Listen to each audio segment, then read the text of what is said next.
మత్తయి సువార్త 24వ అధ్యాయంలో యేసు ప్రభు ఏం చెప్పాడు అనే విషయాన్ని నేను చెప్తున్నాను. అయితే ఇక్కడ ఏంటంటే యేసు ప్రభు శిష్యులు చాలామంది, అప్పుడు 72 మంది ఆయన శిష్యులు.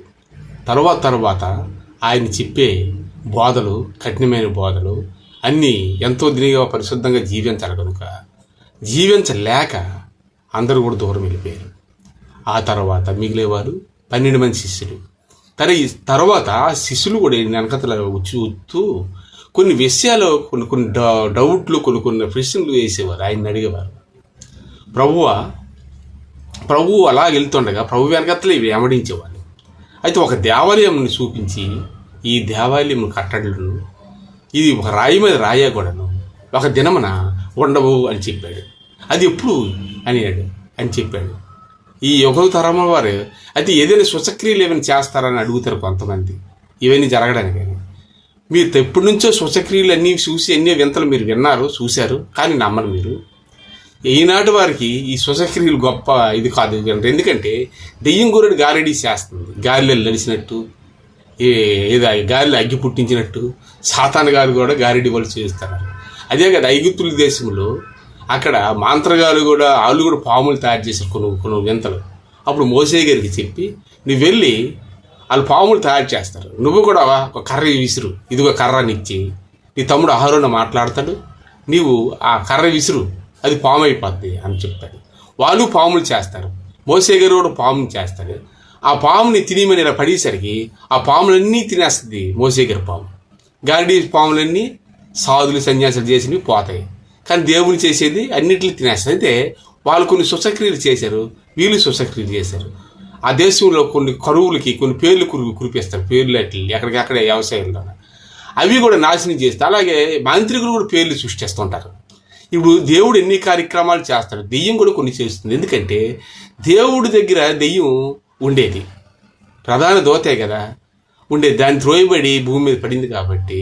అయితే దానికి కూడా కొన్ని తంత్రమంత్రాలు వచ్చు, కాకపోతే దేవుడిలాగే నటిస్తుంది, కానీ దేవుడు అంత శక్తి దానికి ఉండదు. కాబట్టి దేవుడి శక్తి దేవుడిదే. అయితే ప్రభు వెనక వెళుతుంటే కొన్ని వీళ్ళకి తెలియనివై కొన్ని రహస్యాలు యేసుప్రభు కొన్ని రహస్యాలు చెప్పేవాడు. అది ఏంటంటే ఈ యుగ సమాప్తి ఎప్పుడు జరుగుతుంది, ఇది ఉంటుందా ఎప్పుడు ఈ ఒక సృష్టి, లేకపోతే ఏమవుతుందని శిష్యులు అడిగేవారు.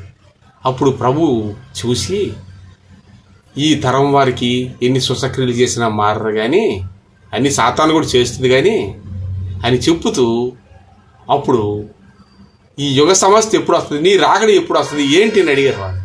యేసు ప్రభు వచ్చాడు ఒకసారి, రెండో రాకడ ఎప్పుడు వస్తుంది ఏంటి అని. అప్పుడు రెండో రాకడ గురించి మొత్తం సువార్త 24లో చెప్పాడు.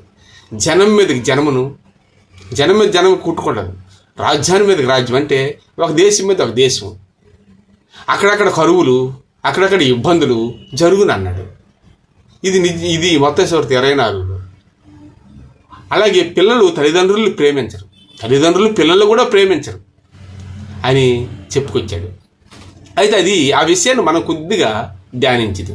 అది జరిగిందే, ఇప్పుడు జరగలేదా, అది యుగ సమాస్థానం. అయితే అసలుకి యుగం అంటే ఇన్ని సంవత్సరాలు అనొచ్చు. కొంతమంది 4 యుగాలు అంటారు. 4 యుగాలు 3 యుగాలు అని కాదు. అబ్రహాము అసలు ఆదాము 930 సంవత్సరాలు బ్రతికాడు. ఆదాము కొడుకు 912 సంవత్సరాలు కొడుకు అశేతు అనేవాడు. ఆ తర్వాత కొడుకు 900, అవన్నీ లోపే. అలాగే 870, 670, అలాగే ఆనుకు 350 సంవత్సరాలు దేవునితో నడిచినాడు.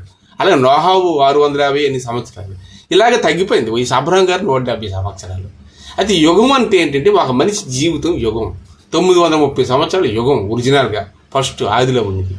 అంతేగాని 170 సంవత్సరాలు బతికాడు అబ్రహాం, అది యుగం అవ్వదు. మనం బ్రతుకుతాం 30 సంవత్సరాలు చచ్చిపోతాం, అది యుగమా కాదు. ఎందుకంటే మనకి ఆరోగ్య పరిస్థితిని బట్టి, తినే పదార్థాలు బట్టి మారిపోయింది. కానీ యుగం అనగా సుమారు 1000 సంవత్సరాలు రఫ్గా. అయితే ఇక్కడ ఏంటంటే యుగం అంటే చాలా దీనిగా మనం చాలా జాగ్రత్తగా ఆలోచించవలసిన విషయం ఉంది. మా మామగారు జ్యోతిష్ పండితుడు, యుగం అంటే ఎంత ఏమి లెక్కెట్టాడు. ద్వాపర యుగం, శ్రీకృష్ణుడు అవేవో 4 చెప్పేసి యుగం అయితే 100 సంవత్సరాలు, ఆయన బతికింది 70 సంవత్సరాలు, 70 సంవత్సరాలు యుగం అని చెప్పాడు ఆయన. ఆ ఆవిడ 30, తమ్ముడు గారు 40 సినిపోతే అది ఒక యుగం అనేసాడు. ఇవన్నీ కాదు. కొంతమంది పుట్టినంటనే చనిపోతారు. అది యుగమా?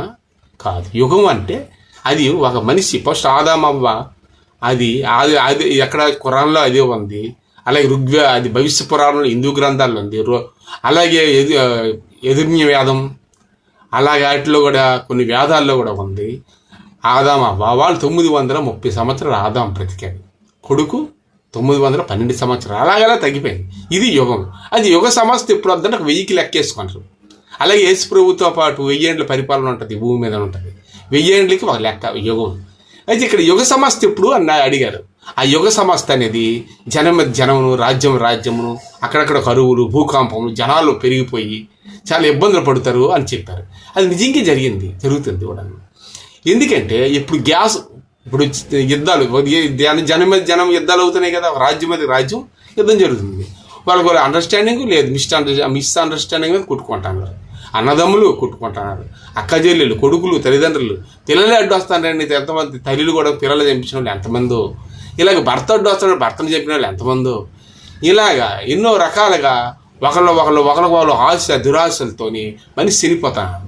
అయితే రాజ్యం అన్నారు. దేశాలు యుద్ధాలు పడుతున్నాయి కదా, మన ఇరాను, ఇరాకు, గాజా, అలాగే జెరూసలేము, అదే ఇస్రాయేల్ దేశం, అన్ని యుద్ధాలు జరుగుతూనే ఉన్నాయి. ఇవి ఆపడానికి చూస్తాను కానీ యుద్ధాలు పెరుగుతూనే ఉంది. అందుకే 3వ ప్రపంచ యుద్ధం అనేది బైబిల్లో ఉంటుంది. అది కానీ వచ్చిస్తే మొత్తం శూన్యం అయిపోయినట్లు లెక్క. ఇవి యుద్ధానికి సూచనలు అని చెప్పాడు. తర్వాత అన్యాయం విస్తరించడం చేత అనేకులు ప్రేమ చల్లారుండి. అన్యాయం అంటే అక్రమానం, వీడి దాడులు ఆపుకోవడం, వాడిది వీడిని ఆపుకోవడం చేసేటప్పుడు అక్కడ ఆ ప్రేమ చల్లారిపోద్ది. అన్నయ్య అనేది ప్రేమ ఉండదు, భార్య అనేది ప్రేమ ఉండదు. ఎవరు భర్త విడాకులు కావాలి, డబ్బు కావాలి అనేసి ఈయన తప్పు పని చేసేది, వీడు మంచి భర్త కదా అబద్ధం ఆడేస్తారు. ఎందుకు ఆ విడాకుల డబ్బులు వస్తున్న ఆడవాళ్ళు. మగవాళ్ళు కూడాను వాడు అటు ఇటు తిరిగితే నేను చాలా మంచివాడును, నేను బాగా చూసుకుంటున్నానని మాయలు చేసే వాళ్ళు ఉన్నారు. ఇలాగ భార్యలారా భర్తలు ప్రేమించాలని బైబిల్లో చెప్పాడు. భార్యలారా భర్తలు ప్రేమించాలి, భర్తలారా భార్యలు ప్రేమించమన్నాడు. ఇలాగ ప్రేమ కలిగి జీవించమని దేశాన్ని, అందుకే నిన్ను వల్ల నీ పొరుగుని ప్రేమించమన్నాడు, నీ పక్క దేశాన్ని ప్రేమించమన్నాడు. దేశాన్ని కూడా మీరు దేశం కోసం ప్రార్థన చేయమని ప్రభు చెప్పాడు. అందరూ కలిసి ఉండమని చెప్పాడు. అయితే ఇక్కడ ఏంటంటే దేశం మీద దేశం, రాజ్యం వచ్చిన యుద్ధాలు జరుగునున్నా రాకడప్పుడు అని చెప్పాడు ప్రభు. అవును జరుగుతున్నాయిగా. ఇప్పుడు గ్యాస్ లేదనే విషయాన్ని మనం చూస్తాను. ఆ దేశంలో యుద్ధాలు జరిగాయి, గ్యాస్ కొరదయింది. తనకి అండర్స్టాండింగ్ లేదు. అది లేకపోవడం వల్ల వీళ్ళు కాలు కొన్ని అగ్రిమెంట్లు ఉంటాయి, మనకి చెప్పట్లేదు. గ్యాస్ వస్తుందని ప్రభుత్వం చెప్తానే గ్యాస్ డిపోలు దగ్గర లేవని చెప్పేస్తున్నారు. ఇక్కడ కింద ఉన్న అబద్ధం ఆడుతున్నారు, లాస్ట్ పైన ఉన్న కూడా అదే పని చేస్తారు. కాబట్టి అన్యాయం ఇష్టమే, అబద్ధం ఆడవలసి వస్తుంది, అబద్ధం ఆడేస్తున్నారు జనాలు. అయితే ఇక్కడ ఏంటంటే కొన్ని దగ్గర మన గాజువాకలో 30 సిలిండర్లు పట్టుకొని వాడు లేచిపోయాడు. వాడు ఇప్పుడు ఉంటాడు తెస్తారు గ్యాస్ వాడు, అది ఓటీపీలన్నీ తీసుకొని ఇస్తామని చెప్పి లేడీస్ని నమ్మించి పట్టుకుపోయాడంట. 30 బండ్లు అయితే 2000 వేసుకొని 60,000 అంత బాగా దొరికింది. ఎలాగ ఉద్యోగం ఊడిపోదని పోయాడు వాడు. ఇలాగే కొంతమంది ఫ్రెండ్ అంటే 2 ఫ్రెండ్స్ పడుకున్నారంట. పడుకుని అంటే నేను గ్యాస్ పట్టుకొని పోయాడు, తొంగేసుకొని పోయాడట. అన్యాయం విస్తరించింది కదా. తిండే పదార్థం కూడాను ఒకడు వండింది వాడు పీక్కుంటాడు, ఒకడు డబ్బులు వాడు జోబులు లాగేస్తాడు. గంజాయి ఏం చేస్తారు, ఎక్కడ డబ్బులు ఉంటాయి సెల్ ఫోన్ లాక్కి వెళ్ళిపోవడం, ముసలి ముడగలేదు జోబులు సేవి పెట్టడం, ఇలాగ పెద్ద వయసు అయిపోయిన వాళ్ళు, ఒక నీరసంగా ఉన్న వాళ్ళు ఎక్కడ ఎవరు బ్రతకనివ్వరు. అన్యాయం, అయ్యో పాపం అనేవాడు ఉండడు.